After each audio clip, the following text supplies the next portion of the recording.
DZRH, member, kapisanan ng mga broadcaster ng Pilipinas.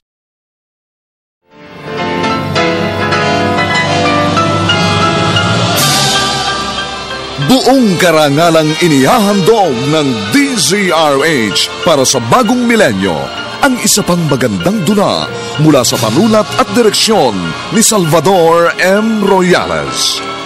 May pangako ang bukas. Kahit anong gawin ko, asawa na kita. At pag balik ta rin ko man ang mundo, hindi na mababagong ikaw ang ama ng mga anak ko. Sana nakinig ako na kay Mama. Hindi sana ako nahihirapan na ganito ngayon. Pero para saan pa? Magsisi man ako! Huli na ang lahat! May pangako ang bukas. Kasaysayan ng mga kaluluwang lupaypay na ang pusong hapong-hapo sa tindi ng malabis na pagdurusa. Subalit sa kabila ng lahat, huwag kalilimutang paglipas ng isang dapit hapon ay sisikat ang araw na magsisilbing tanglaw sa sinumang tinakasan na ng kawalang pag-asa.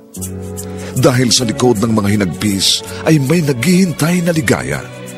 Sa bawat kabiguan ay may makakamit na tagumpay, laki pang pangarap na sa bawat himaymay ng laman ay muling mabuhay ang dugong nananalaytay sa mga ugat at unti-unting mauusal ang mainspirasyong mga katagang. May pangako ang bukas. May pangako ang bukas. Isa na namang natatanging dulang pangradyo na inyong aabangan at kalulugdan, mag-iiwan ng mga magagandang halimbawa at aral. May pangako ang bukas.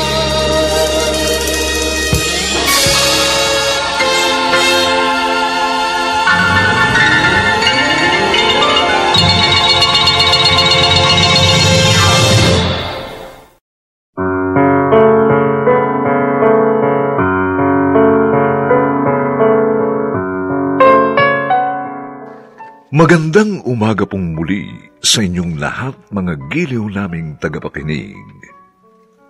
Narito na po ang aming tampok na kasaysayan sa linggong ito, pinamagatang Magsisiman ako, huli na ang lahat. Dito pa rin sa ating natatanging dunang May Pangako ang bukas.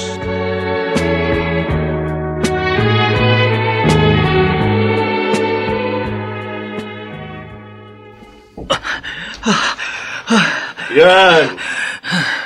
Sabi ko na naman kasi sa'yo, huwag mo na subukin tumakas. Buwisit ka. Kung hindi mo ako ibinuko, hindi ako mahuhuli.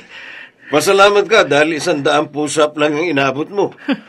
Kung hindi kita binuko, baka nilapa ka ng mga aso. Kapag na-in-love ka, mauunawaan mo rin ako. Oy, Pedro! Peter!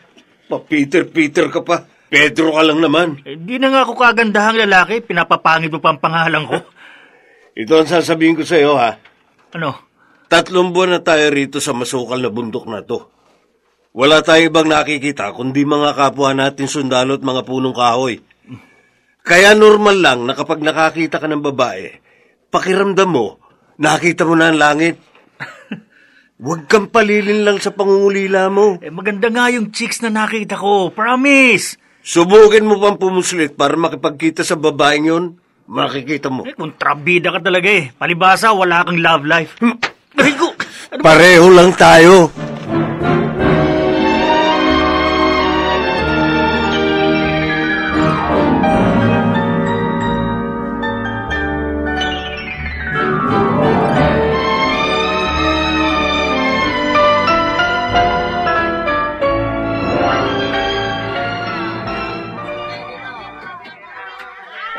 Konti na lang itong isda.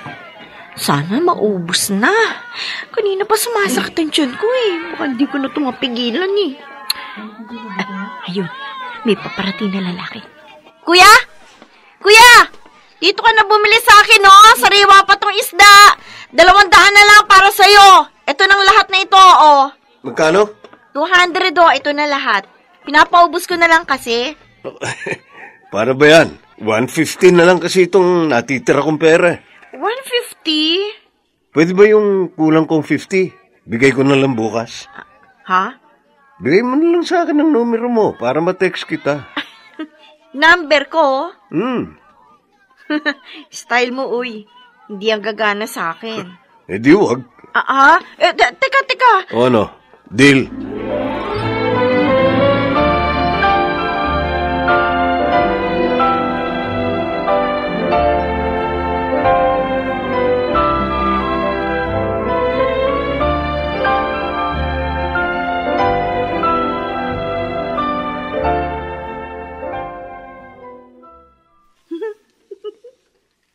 Uy!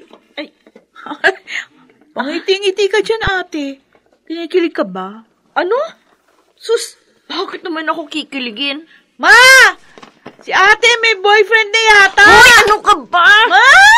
Aray. Ayos lang magka-boyfriend ng ate mo. Oh, di ba? Okay naman pala kay mama magka-boyfriend ka eh. Bakit tinatago mo pa? Wala nga akong boyfriend. Ba't kinikilig ka? Kahit nga mag-asawa ka na, Irene, basta ang sabi ko sa'yo, wag lang sundalo. Hindi naman po siya sundalo, ma.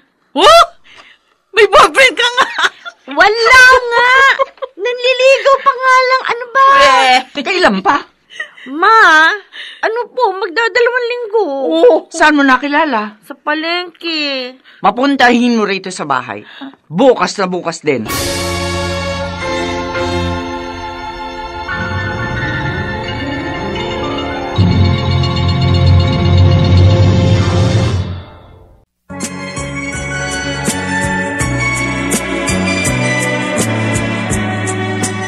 At ngayon, balikan natin ang tampok na kasaysayan sa ating dulang. May pangako ang bukas.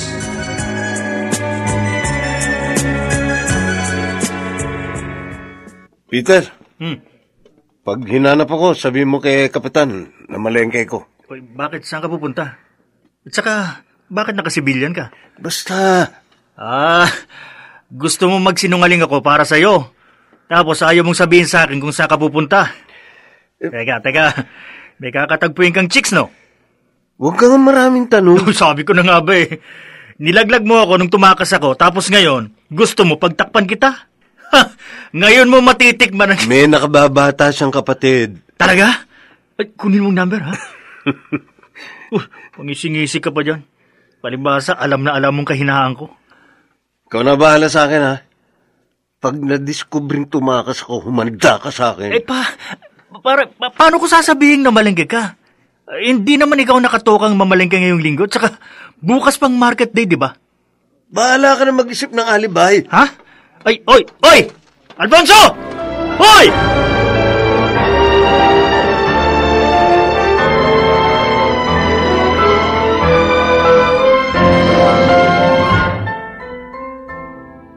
Buti nakarating ka. Upo ka. Salamat. Bakit mo ko tinitingnan na ganyan? Kasi ang ganda mo. Tumigil ka nga. Irene? Ay, Ma? Nandito si Al. Mano po? Kawaan ka ng Diyos. May dala po akong saging. Anong trabaho mo? Kaya kita pinapunta rito. Kasi gusto ko makilala ka. Isa akong sundalo. Ano? Ano? Sundalo ka? Oo. Sorry, hindi ko pa pala nasasabi sa'yo. Umalis ka na.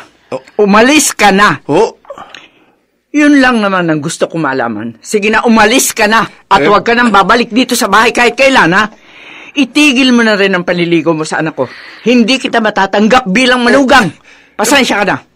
bakit naman po? Bakit hindi mo sa akin sinabi na sundalo ka? Sasabihin ko sana, kaya lang... Al, Bakit? sorry. Anong problema kung sundalo ko?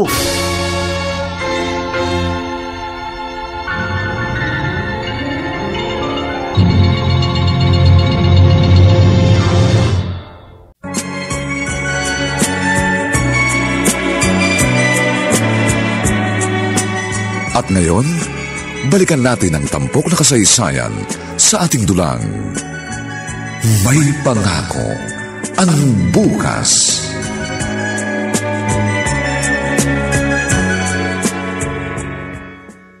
Son, nag-break na kayo? Shh! Ano pa? Hindi alam ni Mama na sinagot ko na siya. Akala niya naniligaw pa lang si Al sa akin. Paano yan, ate? Ewan ko, di ko alam. Ay, Nina, anong gagawin ko? Napamahal na siya sa akin. At higit sa lahat, alam kong mabuti siyang tao. Hindi ka usapin mo si Mama. Pero noon pa man, mga teenager pa lang tayo. Binalaan na tayo ni Mama na wag tayong mag-aasawa ng sundalo. Iba-iba naman ang kapalaran ng bawat tao eh. Try mo pa rin. Baka naman makumbinsi mo si Mama.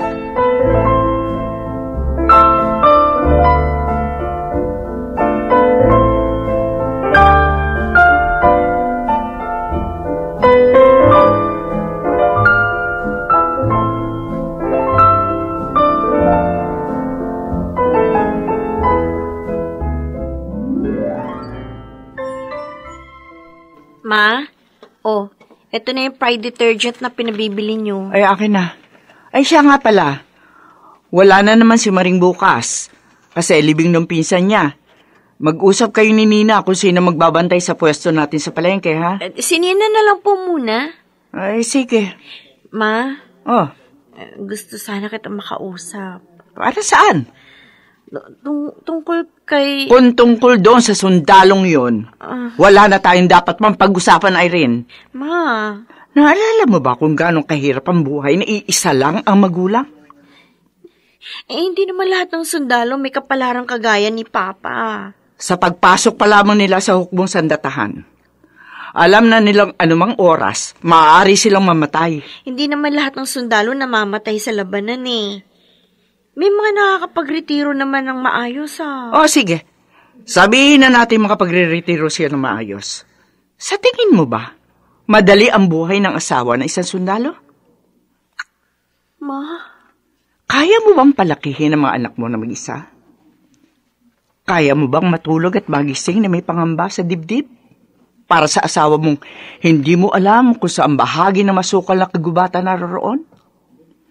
Kaya mo bang magdiwang ng wedding anniversary nyo? Birthday ng mga anak nyo? At iba pang mga okasyon sa pamilya na hindi siya kasama? Ma? Irene, hindi biro ang maging asawa na isang taong may malaking obligasyon sa bayan. Naranasan ko yan. At ayoko nang maranasan ni naman sa inyo ng kapatid mo ang hirap na pinagdaanan ko.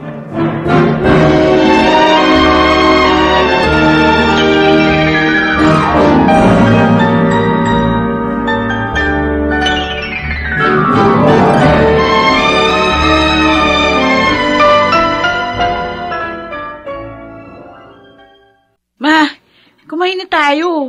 Ang ate mo? Ay, baka ho dumaan sa palengke.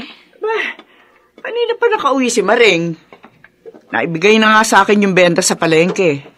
Siguro, may pinuntahan ho. Nina? Ma? Kilala kita. Kilala ko kayo ng ate mo. May itinatago kayo sa akin. Wala! Ano naman tatago namin? Hindi totoong hindi na siya nakikipagkita sa sundalong yan, di ba? Ay, ewan ko, di ko alam. Wala namang sinasabi sa akin si ate. 6 na buwan na mula nung magpunta yun dito sa bahay.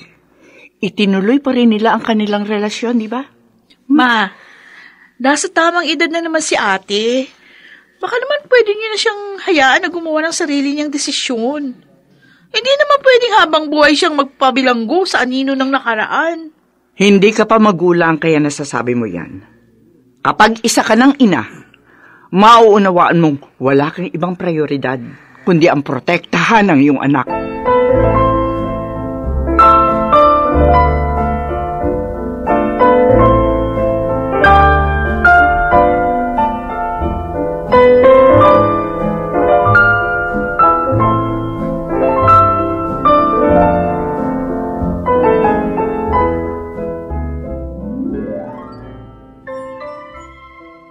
Ma. Oh, anong ginagawa ng lalaking to rito, Irene? Pagpasensyahan niyo na po kung naging mapanghasa ko, pero gusto ko po sanang formal na hingin ang kamay ng anak ninyo. Irene, hindi pa ba malinaw ang sinabi ko sa'yo noon? Nauunawaan ko pong nag-aalala kayo sa anak ninyo. Tulad ng sarili kong magulang na tumutol din nung sinabi kong papasokin ko ang propesyong ito. Alam kong natatakot kayo sa maaring kahinatnan ng aming desisyon. Pero mahal ko po ang anak ninyo. At handa ko siyang pakasalan, pumayag man kayo o hindi sa aming relasyon. Anong sinabi mo? Pangako po, gagawin ko ang lahat para wag maiwang mag-isa si Irene. Sisikapin kong mabuhay upang masamahan ko siyang tumanda at madamayan ko siya habang itinataguyod ang aming pamilya. Kahit mukhang imposible, pero sana po pumayag kayo na magpakasal kami.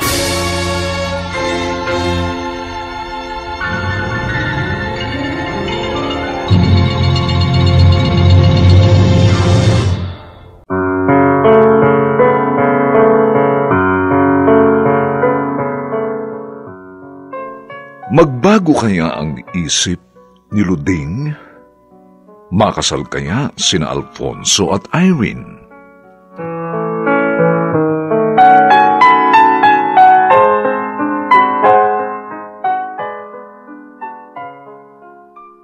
Mga nagsiganap: Lionel Benjamin, Susan Robles, Maynard Landicho Jr., Rosana Villegas, Phil Cruz, at si Chiquit del Carmen Amor sa papel na Irene. Nilapatan ang tunog ni Jerry Mutia. Sa musika ni Buboy Salong. Superbisyong teknikal ni na Eric Lucero at Bong Muyar. Ang kasaysayang ito'y mula sa panulat ni Rita Labanon at sa direksyon ni Roberto Bobby Cruz. Ito po ang inyong kaibigan June Martin de Gaspi, nag-aanyayang huwag po ninyong kaliligtaang sundan at pakinggan ang mga susunod pang kabanata ng kasaysayang ito. Magsisiman ako, huli na ang lahat. Dito pa rin, sa ating natatanging dunang, may pangako ang bukas.